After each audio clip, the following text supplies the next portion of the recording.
ne tutunulako emiti yana wano tutegedde nti ekibiina kya NUP kiyinza okwefukululamuko loyalty eyinza okgenda wano emiti yana. Tutegedde nti Women MP gwe bayita Joyce Baagala Ntwatwa emabega wonna byabadde tebitambula bulungi era mu kampu ye tekabadde kakkakeeru, but we twogerera bino tutegedde nti ate kati ekiri emiti yana Women MP akakkakeeru kali mu kampu ya Joyce Baagala. Akakkakeeru kitegeeza nti abana emikisa okufuna kaadi. Akakkakeeru emiti yana kali mu kampu eya Women MP aliyo gwe bayita Joyce Baagala Ntwatwa.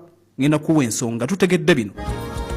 Ndine wankubadde onaavuganya nnyo n'abalala gwe bayita Faustina Bitano, waliwo omulala gwe bayita yani ndo omukyala azannyanga Nabbosa.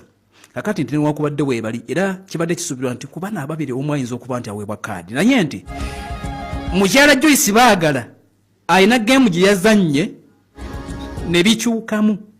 Okusooka yavaayo ne yeetonda bwe yasobya. Yeetondera ekibiina. That is royalty. Yeetonda. Joyce yeetonda. Activities zonna ezibaddewo ezisembye yazibaddemu. Yagaana okugenda mu kibiina ekya DF ng'agamba nti Mpuuga yali just mukwano gwe, ekibiina kye NUP. Emikulu gy'amawulire yonna gy'abadde ayogera abadde agamba nti nze ndi wa Nuupu, siri wa kibiina kirala kyonna. Kyokka nti n'ekirala newankubadde nga waliwo bafuutu soja abamuyisaamu eggaali n'okumutunuzaamu omudumu. Omukyalo ono yeefuga, tayina muntu yenna gwe yatunuzaamu omudumu, yasigala awanisa ebendera y'ekibiina. Kaakati nti kibiina kyagambye nti omuntu ali royongo ono yeetonda. Emikisa egiriwo giri nti emikisa ekiriwo kaakati nti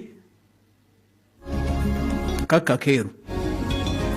Ekirala nti bano bakandida bamwesimbyeko mu NUP baganya okwepositioninga obulungi kibulamu.